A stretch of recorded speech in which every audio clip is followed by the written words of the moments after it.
नमस्ते दोस्तों, कैसे हैं आप सब? उम्मीद करती हूँ आप सभी अच्छे होंगे और अच्छे से अपनी यूपी टेट की तैयारी कर रहे होंगे। तो स्वागत है आप सबका मेरे आज के ब्लॉग में। अभी सुबह के 10 बज रहे हैं और मेरा किचन का काम लगभग ख़त्म होने वाला है। कल डे 1 के ब्लॉग पर आप लोगों ने जो प्यार दिया उसके लिए दिल से शुक्रिया। 50,000 की इस फैमिली का साथ ही मेरी असली ताकत है। तो फ्रेंड्स, ये है मेरा डे 2 का यूपी टेट और सुपर टेट का टारगेट, जिसमें मैं आज के वीडियो में जीन पियाजे, कॉलर और थॉर्नडाइक के सिद्धांत को कवर करने वाली हूँ। तो आज की इस वीडियो में मैं आपको बताऊंगी कि सही दिशा में कैसे पढ़ाई करें। तो दोस्तों, सही दिशा का पहला कदम है सिलेबस को रटना नहीं है, बल्कि उसको समझना है।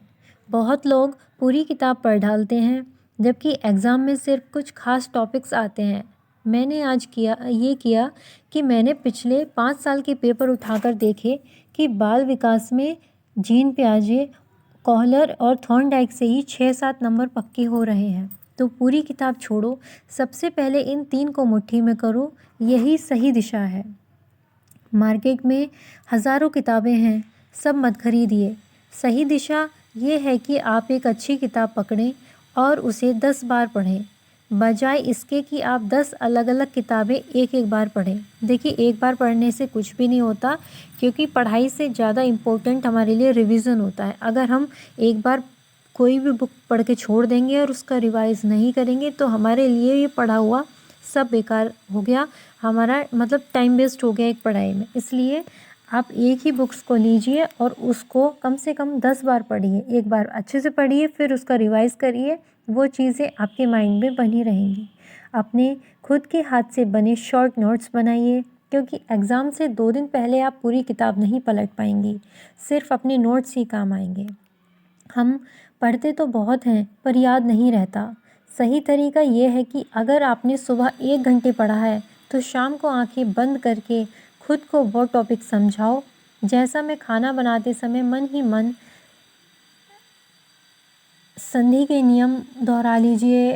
मतलब जो भी आपने सुबह के टाइम पढ़ा है, सीडीपी पढ़ा है, हिंदी पढ़ा है, जो भी पढ़ा है, सिर्फ मैथ्स एक ऐसा है जिसको हम माइंड में नहीं कर सकते, ये हमें कॉपी पेंसिल लेकर इसकी प्रैक्टिस करनी पड़ती है। लेकिन बाकी सब्जेक्ट को हम अपने माइंड में दोहरा सकते हैं। अगर आप खुद को समझा पा रही हैं, तो समझिए आपकी दिशा सही है। बिना प्रैक्टिस के पढ़ाई वैसी ही है जैसे बिना नमक की सब्जी। हफ्ते में कम से कम एक प्रैक्टिस सेट ज़रूर लगाइए। इससे पता चलेगा कि आप टाइम मैनेज कर पा रही हैं या नहीं।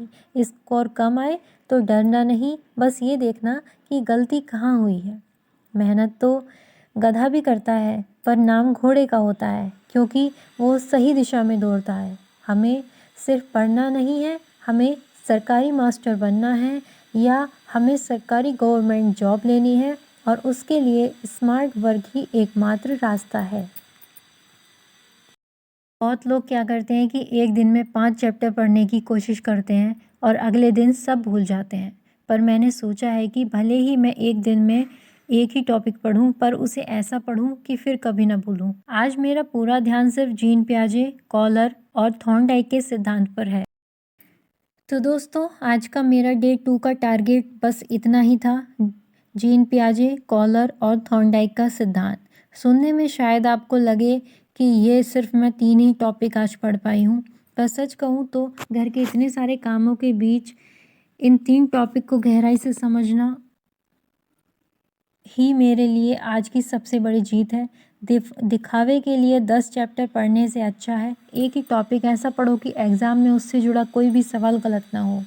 यही मेरी सही दिशा है और यही मेरा तरीका है। कल डे 3 में कुछ नया और ज़रूरी पढ़ेंगे। अगर आप भी आज पढ़ाई कर रहे हैं तो कमेंट में ज़रूर लिखिएगा। मिलते हैं कल के ब्लॉग में। अपना ख्याल रखिएगा। नमस्ते। और जाते जाते ये आज के सवाल हैं। क्वेश्चन 1, संज्ञानात्मक विकास का सिद्धांत किसने दिया?